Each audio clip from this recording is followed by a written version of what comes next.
Welcome back to the Rich Eisen Show. I'm Suzy Shuster, in for Rich Eisen, who is in KC, of course, for the draft. And it wouldn't be an appearance for me if I didn't have my trusty sidekick and the smartest woman in sports at my side. This is Amy Trask, of course. And Amy, I don't want to do this show without you, so I basically begged you to come down the 405 today. Is that true? Well, I didn't actually take the 405, full disclosure, side streets. Honor, thrilled to be here. And I want to make clear to you, my arms are crossed, not because I'm in a testy mood, not because of any sort of ill will. I'm freezing. Because studios are awful. Always too much air conditioning. So I'm freezing, so I got a turtleneck on, and I'm crossing my arms to stay warm. Also, last time we ate ice cream during the show. We will do that from now on, but I couldn't pull it together today. Also, I was so cold after that I had like severe defrost issues. Also, a note to self, Chris Brockman, Mike Del Tufo, of course, and TJ Jefferson. Great to see you guys. I had such bad sugar chills from last time because eating ice cream first thing in the morning is not a smart idea, by the way. Okay, but I do it almost every morning. Because you're insane. Ice cream is a good breakfast. It's dairy. It's calcium. Strong bones. Amy Trask, of course, from CBS Sports, and also known as the Princess of Darkness, which, once again, is the greatest of all monikers. I shall forever cherish my nickname. I do think it's the best ever. A couple other good ones are Stink, Snacks, but Princess of Darkness is the best. By the way, I would drop Stink and Snacks from now on and just roll with the princess thing. It is best. It's what's for breakfast right now. Let's talk. It's draft week. That's why you're here, and we wanted to kind of dive into things. What was it like around the facility, around the Raiders with Al Davis during draft week? That's a great question, because when we talk about the draft, people always focus on the draft room, what's going on in the draft room. Things are going on throughout the organization. I was not in our draft room, although I was in regular contact with Al, and there were some moments when that contact was interesting. But the entire organization is busy. Sales, marketing, sponsorship, advertising. You're entertaining existing sponsors and advertisers, and you're using the event to bring in prospective advertisers and sponsors. Ticket sales, suite sales, customer service, PR, social media. Everyone in the organization is busy. So, in other words, everyone's nervous too because there's so much going on. I would use the word nervous in the excited sense. You know, you're in there. You're supposed to be in there at X time. You're in there hours and hours earlier. It's exciting. What was Al Davis like during draft week? Like, what's your favorite Al Davis story? Well, my favorite story of AD from draft day was I'm downstairs. I'm with some of our limited partners who are visiting and sponsors and advertisers and worrying about all the business issues I just mentioned. And I get a phone. Someone runs down and says, Al needs to talk to you. Well, leading up to the draft, it had been speculated that we were going to draft a certain player in the first round. I will never name him. I don't want to hurt his feelings. I don't want to bring up a sore memory. But we were getting killed for this prospective pick. How can they do this? We hear they're going to do this. This would be a bad pick, and on and on and on. So I'm downstairs. Someone comes running up. Al needs to talk to you. So I go over to the phone, get in touch with the draft room. Here's the conversation. Al's on the other end of the phone. We're going to take him. We're going to get killed for it. You have to handle it. Click. Fantastic. Okay, then. And we did take him, and people were rough on us, and you know what? It was a fine pick. What did Al look for in a player, Amy Trask? Well, the two things Al told me throughout my career, kid, never leave a team without corners, and the quarterback must go down, and he must go down hard. So, you know, he did look for corners, speed at corner, and dominating defenders. Now I have to ask you this. Like, who do you think would be like the most exciting Al Davis player in his storied past and yours alongside of him? Oh, I wouldn't pick just one. And I don't do that to, you know, what's a great analogy? I'm not trying to punt. I just don't think there's one player. And, you know, some people that are listening to this, watching this, will have loved Al. Some couldn't stand him. But one thing I hope everybody appreciates about him is his appreciation for players. Again, from the time I started with the Raiders till the day we lost him, something he told me repeatedly: the players are the game. I mean, that's everything for a player, right? I mean, everything a player ever wants is to have an owner who's truly invested in them, not just as performers, but as people. So I shared this on Twitter yesterday. I had finished my internship, started as a full-time employee, and shortly thereafter we draft Tim Brown. That was one of our picks in the draft.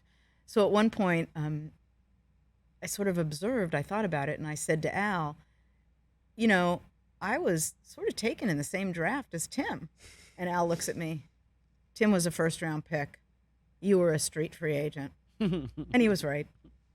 Beautiful. I mean, come on. You can't help it. You can't think of better things to be your Al Davis's top Street free agent. Street. Not just a free agent. Street free agent, which is just sort of the more pejorative way to refer to a free agent. You're just out there on the street. And by the way, yeah, exactly. And you were probably an inexpensive pickup. And by the way, someone pointed out to me I should have responded, Willie Brown wasn't drafted either. Now that's asked for a pivot. That's a perfect place for me to say, okay, this is going to be the JB. Then okay, then, and then you pivot on to the next thing because I'm not even sure how to follow that one up. But I want to move on to what the Rich Eisen Show really cares about, which is ice cream. Well, that and us being here and everything about Chris Brockman and sneakers and TJ. But let me ask you about the Aaron Rodgers trade. Now that this is done, now that Rich can breathe again and he's not pacing around and making us all miserable, because let's face it, it's been an exhausting couple of months. And by the way, Chris Brockman, I think I heard you say something about your prognostications for how this is going to turn out, I think, in New York. Thoughts? Yeah, I just don't think it's going to go well. Yeah. He didn't play that great last year. He's going to be 40 this season. And in the history of the NFL, like I said yesterday, there's only been 2 players who have had great seasons over the age of 40. It's Tom Brady and Brett Favre. How much do you think his performance last year... Hey, look at me. Now I'm interviewing. How much do you think his performance last year was impacted by injury? Injury to himself? Yeah, I would say that's probably likely. Injury, new players, getting familiarized with new offensive weapons, and that's exactly what's going to happen with the Jets. So why should we think that anything's going to be different? Well, the thing that annoyed me, rubbed my fur the wrong way last year was his complaints about the new players and not being in sync. Well, you want to be in sync, show up for the off-season program. Absolutely. And So that'll be interesting to see what happens this year. Will he show up early? You know, it's like, remember the Menendez brothers who were convicted of killing their parents? And in their defense in the sentencing hearing, one of their defenses was, well, you know, we're orphans. Okay, you killed your parents. You can't plead the fact that you're orphans in your defense. So you didn't show up for off-season programs. You really can't complain that you're not in sync. Name me another sports show where you show up and you hear Aaron Rodgers compared to the Menendez brothers. Just name me one. I'm just saying. Or you've got someone old enough on the show that remembers the Menendez brothers. Oh, God. Are we that old? I think we are. Is that really happening? I get it. All right, let's talk about this compensation package for Aaron Rodgers. And Mike, I don't know if you can pull it up, but I'd love to see this. So look at this, guys. For those of you watching on Roku, you're seeing this. The 2023 first-round pick, 15th overall is what the Jets get. 2023 fifth-round pick. The Packers get 2023 first-round pick, 13th overall. The 2023 second-round pick, 42nd overall, 2023 sixth-round pick, and the 2024 conditional second-round pick could be the first-round pick if Aaron Rodgers plays 65% of the snaps this season. That's for all of you out there listening to the show on radio or podcasting or whatever you're doing. Want to be equal opportunity, of course. But what do you think of this compensation package? If both teams are satisfied with the deal, that's all that matters. And I know people want to discuss who won the trade. I don't look at it that way. If the Packers are pleased with what they got in compensation, if the Jets are fine with what they gave up, if everyone's happy, well then, yay, everyone's happy. I don't understand why we have to assess everything in life as a winner and a loser. Also because we want competition in the league. I mean, we want everyone to come out of this draft as winners because we want to see more competitive teams out there. Competitive balance is the league's goal. The league wants, and this is a stated goal, this isn't a secret, that every year, every fan of every team thinks his or her team can win it all. That every week of every season, every fan of every team thinks his or her team can win that game. Amy Trask here on the Rich Eisen Show. Suzy Shuster in for Rich Eisen, who's in KC, of course, for the draft.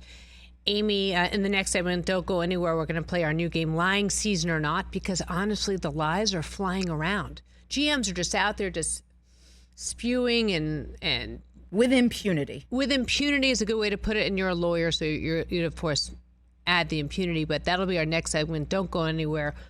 Here on the Rich Eisen Show. This is the part where I just say this is basically the questions my brother sent in, because my brother Scott was like, okay, you're having Amy Trask on. Here are my questions. So I'm 50 years old. And my brother got me into sports when I was a kid.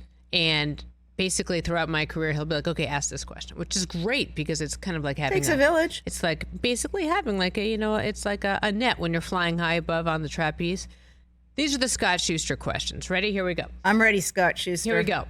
The signing of Jimmy G. Do you think that signing will preclude the Raiders from seriously looking at a quarterback in the first round? Of course, the Raiders have the seventh pick overall in the first round. I certainly don't think it should preclude the team from looking for other quarterback answers, but it does give them breathing room if they decide not to go in that direction. I do hope that they were honest with him going into the signing, that if they were going to look at quarterbacks anyway, that they said, look, we're signing you, but we're going to look at other quarterbacks. I'm a big believer in open, honest dialogue between teams and their players. Follow-up question. Do you think Josh McDaniels is already under pressure this year? Of course, we remember a lot of meetings with ownership after games last season. Couple reactions to that. It's only his second year. So when people say, is he on the hot seat? I guess my reaction is twofold. Dude, calm down. It's year 2, but recognizing that patience is short. That's the best way to say it. So should someone be on the proverbial hot seat after a year? I mean, as I said, it's a year. But on the other hand, patience is at a minimum in the world in general. But in the league, people are less patient than they were for many years. So is he on the hot seat? I don't know, but I do know this. That's a lot of money invested. And if you move on from a coach, even if he goes somewhere else in an assistant position and gets some amount of offset, you could still end up owing a lot of money. I mean, that's it. That's basically it. I mean, you think about the financial implications, and that's obviously a lot of what you would deal with. I mean, I don't know how you make a snap judgment that fast. Well, it is. And what people don't recognize, or a lot of people don't recognize, is there's a vast differential between the highest revenue clubs and the lowest revenue clubs. And so money being paid to someone no longer employed by an organization is harder for some teams than others. In a second, we're going to play Lying Season or Not. And of course, this is the new family game here at the Rich Eisen Show, coming to you in time for this Christmas and Hanukkah. You two can play Lying Season or Not. Before we do that, Christopher, I believe you had a question for Amy. Yeah, real quick, Amy, Mike Hoskins, if you want to put the compensation board for Aaron Rodgers up, kind of interesting that they gave up, the Jets did this much for a guy who admitted he didn't want to play for the Packers anymore.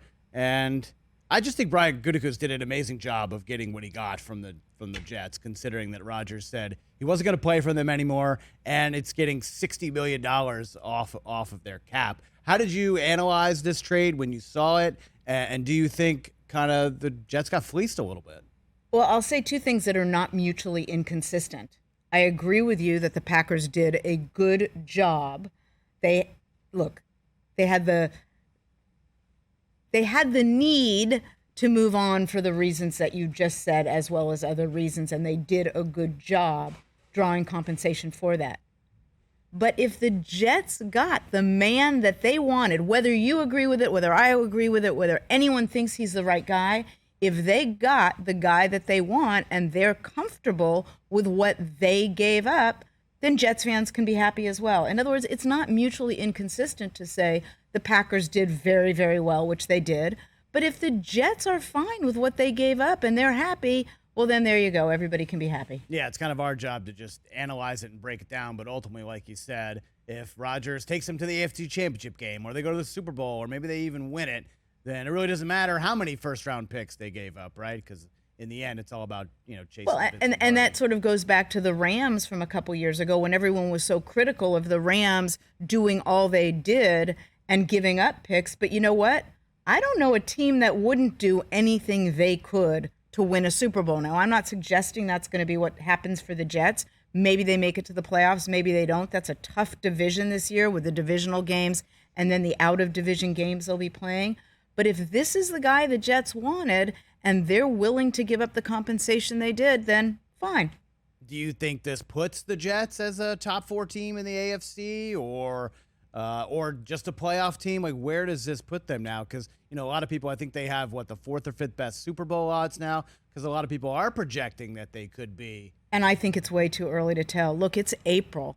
There's still more free agency to go. There's still the possibility of trades to go. Every single team is one bad injury away from a bad season. I don't think April's the time to be projecting. And I recognize that that's what people in this industry do. They project. I just think it's too early to tell. I mean, there's still a couple more a week left in it. What are we going to talk about? I mean, come on, we got to speculate. But this is all guys do is they want to speculate and talk about it. I'm always too nervous to prognosticate because you're an injury away, some kind of change happens. Like, I don't want to look like an idiot at the end of the season. Well, and I think it's not for me a nervousness. It's a, maybe hearkening back to my legal training and wanting to say, objection, Your Honor, calls for a hypothetical. Right, of course. Also, I feel like the Jets had to do this for all those miserable fans like Rich who sit there losing year after year. They had to do something now. They had to make this happen. There's no fleecing to be done, Christopher. They don't. When's the last time they won anything? I mean, let's face it. Like, okay, we're a little jaded. 12 years, yeah. It's a long time. And also, I have to fix something because it's going to haunt me because this is just the way I am. I think I used the wrong objection. It should have been objection, Your Honor, calls for speculation. Speculation. I think speculation. I mean, TJ, I think that speculation, Jefferson could be a new name for you in a new segment coming up. And it could be objection, speculation, Jefferson. Right? Ooh, maybe it could be a new game. Speculation. I'm just really just thinking of ways to get TJ involved because he's over there with his candle and he's kind of sitting there looking like he's watching a prize fight over here. Kind of like it. Bring him into the Kinda conversation. Like it. Just All enjoying right, let's the play back this and forth. game. We're going to play this game. Let's do it. Do we have a mic drop? Do we have some kind of music mic for this? The truth shall set you free. Lying season or not? Everybody's lying. Nobody tells me ahead of time when there's something Fantastic. sexy Liar, like that. liar. That was a big one. All right, None of lying us have season or heard that not. before, to Ron be honest. Carthon, Tennessee Titans GM, when asked if he's received phone calls for Derrick Henry, this is what he had to say. Have you received calls about Derrick? No. I mean, there's things I want to say that I won't because I got Robbie standing to my left. I mean, it is what it is. It's a part of the job. I know people have their job to do to speculate and, put things out and hope that it sticks and hope that they're right. All our dealings are with the players, and our players know where we stand with them. And so it's not a need to kind of touch on it. And if there's something that comes up, we'll address it as it comes. But I don't feel the need to kind of discuss, their personal business publicly. Okay, he said he did not receive any phone calls for Derrick Henry. Lying season or not, Amy Trask? Well, I could go all lawyer on you, and I could say, your question is, did he receive any phone calls on Derrick? Maybe he received phone calls that weren't about Derrick, but the Derrick topic came up later in the phone call. So there is a way to parse this that the answer could be no and yes and no. But I'm going to play the game, and I'm going to say that's the gospel truth. Wow, you think so? I believe him. Now, there you go. I believe him. It may be that he hinted around on those calls. Maybe he got some calls on other topics and then started hinting a little bit. Maybe not, but I'm going gospel truth.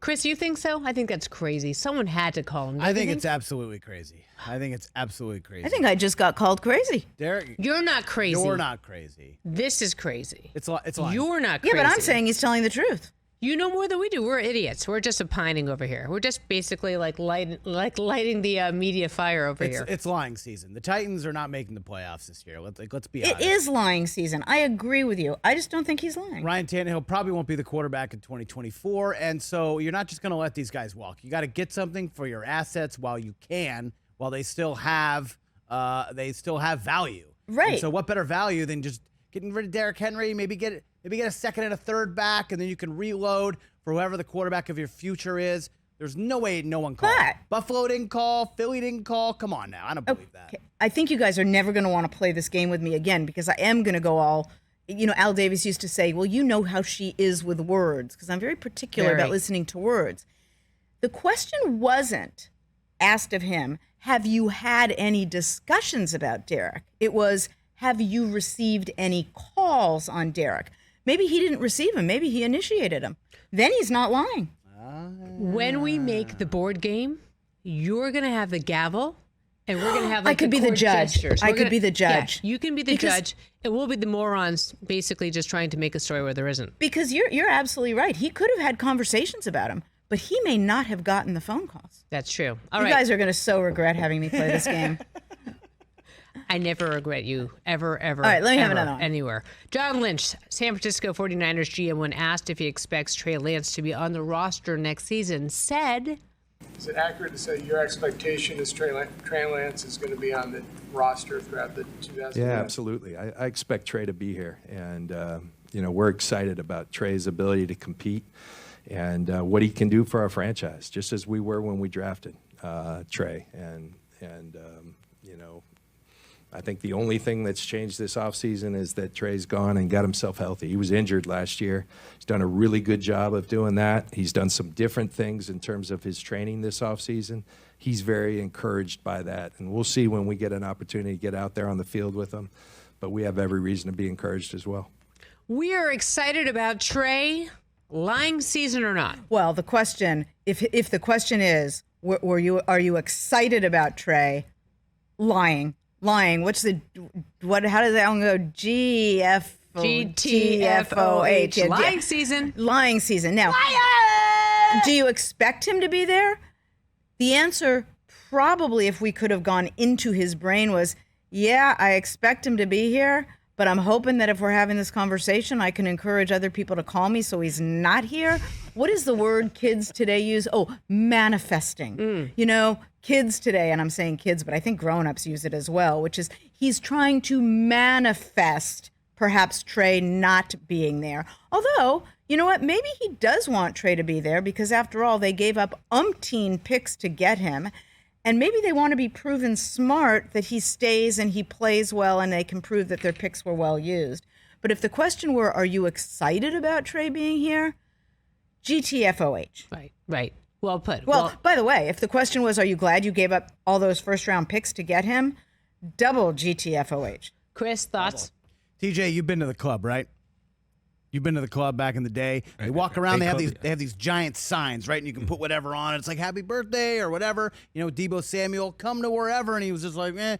John Lynch is basically in the club right now, holding up a sign that says, "Please, someone call me and make me an offer for Trey Lance. I can't wait to get rid of this guy. Great kid. We met at the Super Bowl. Love him. I want to root for him." There's no way he's the 49er quarterback next year. This is not even a little white lie. What is big fat blue whale lie? Because that's what John Lynch is doing right now. Well, there you go. When you're saying change all the time, I'm expected to drive home, but I could stop at the ice cream store. You know what I mean? Like expectations always change. Ice cream? I got one. John Lynch not telling the truth here. Okay, and I think we're saying the same thing because you said it much more. Yes. In a much more erudite fashion. You said it much more clearly than I did, that he's trying to generate phone calls. Yeah, generate some buzz. And I was saying, the kids today say he's trying to manifest that he'll be elsewhere. Yeah. Because, look, they would love to get back some of that capital that they gave up to get him. I don't know what club they were going to, but the clubs I went to didn't have big signs walking around. But that's okay. That's a whole other conversation about the past. And the past is in the past. And I do love that none of you thought I ever went to a club. That's honestly, that's for a podcast. We'll save that one for later. I went right to TJ. I know TJ was living that club life in the aughts, so I just had to go to him. That's a clip and save, TJ. We'd call that a clip and save, don't you think? Is that what that is? It's a clip and save. Okay. Last one, Amy. Okay, I'm ready. This is hot off the presses. Brian Gutekunst says, the Packers GM says, the Packers are not rebuilding. Amy. How do you view what this team is and is becoming through this process right now? Is it fair to say you're rebuilding? No, I don't ever look at it like that. We're excited about this football team and where it can go. Obviously, we're a long ways away from what our 53-man roster and our 16-man practice squad is going to look like. But we're really excited about it. It's going to be new, obviously, specifically at quarterback. It looks like, but at the same time, the goals don't change around here. It's going to be the same goals we've always had, right? There's one goal here every single year, no matter what, and just like it was back in the last time we moved on from one quarterback to the other, right? The goals are the same, and it's going to be on those guys to put in the work, and it's going to be exciting to see. But nothing's really changing. Yeah, only you no longer have a future Hall of Fame quarterback. Amy Trask, lying season or not? I'm not going to do Jennifer Lawrence disservice by trying to emulate the meme of her where she winks and says, okay, because I couldn't do it. But that's what I'm thinking. Look, one of two things. Either he is just lying or he really believes what he's saying. And yes, the Packers did move on from Brett Favre to Aaron Rodgers, and Packer fans should always be thrilled with the fact that they had about 30 seasons of phenomenal quarterbacking.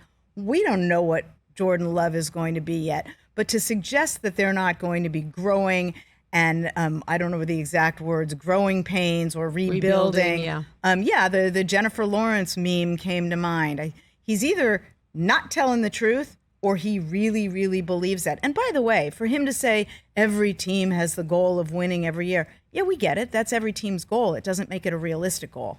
That's like one game at a time, basically. So we're calling that maybe like a little white lie? Or hope? Or just craziness? Maybe it's either a little white lie or he really believes it, in which case you just kind of want to give him a hug. It's not a lie if you believe it. Thank you, Mikey, and thank you, Sean Mitchell, for these fantastic I don't think I'm graphics. good at this game because I revert all the way to law school and my legal training, and I want to parse I don't think to anyone watching or listening, I don't think they're ever going to ask me to play this game again. No, I told you, we already are going to TM this, and you're already the gavel. I want to be the judge. But when I want to have something, like fiery, I go to the guy from New England and say, Chris, what do you think about this? Oh, and I'll just tell you exactly what I think. Yeah, there you go. Come on. Hey, how are you today? Are we building? What are we talking about? This is Jordan stupid. Love Of course has no idea how to play quarterback. Like, he's out there, he's running around. It was terrible in the one game he played. His mom was sitting in the very last row. She couldn't even see. Thank God she couldn't see because he was awful. And he's going to get out there. They're going to be in the run. I'm going to say this right now. The Packers will have a top 5 pick next year, and they're going to be in the running for one of these guys. Drake May, Caleb Williams, who knows, some guy we've never even heard of right now. No one was talking about Will Levis this time last year, and now he could be the number 1 pick. This is where the Packers are going to be next year.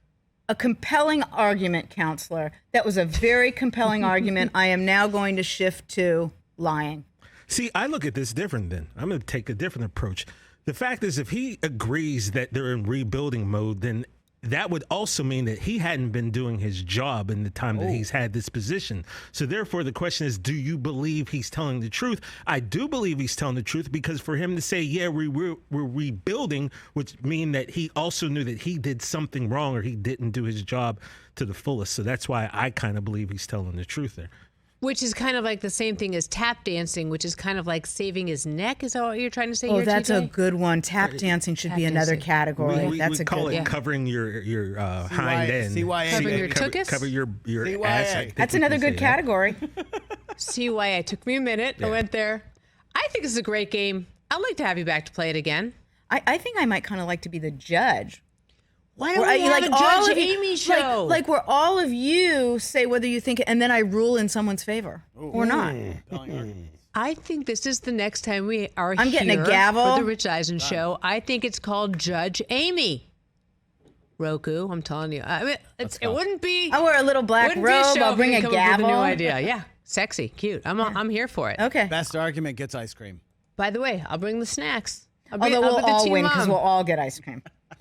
Amy Trask, what are you doing later? It's a big draft build-up for the week. It is. Thank you for asking. We are having a That Other pregame show, which we refer to as Tops. Get it? That Other pregame show, Tops. Cute. We're doing Get a draft special this evening.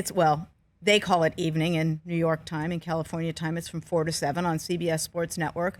But I want you to know I only wear my Looney Tunes for you, so I will be changing before I go into studio. And we're doing a 3-hour draft show. Well, I think I have to follow this up by saying that's all, folks. By the way, can I tell you something crazy as we go to break? I had to go to the Hollywood Forever Cemetery the other day and went by the Mel Blanc's stone, and you know what it says on his stone? That's all, folks. That's all, folks. that kind of gave me chills, but it Crazy, is right? perfect. Name me another sports show where you're going to hear about stuff like that. I'm just saying. And the Menendez brothers. By the way, and the Menendez brothers. This show is off the rails. I'm just saying. As the kids would say, it's off the rails. All right. Thank you so much, Amy Trask. Thank you. See you the next time I'm in this chair, because God knows I don't come here without you anymore. And I'll be in my Looney Tunes. Catch the Rich Eisen Show every single day on the Roku channel, 12 to 3 Eastern, for free.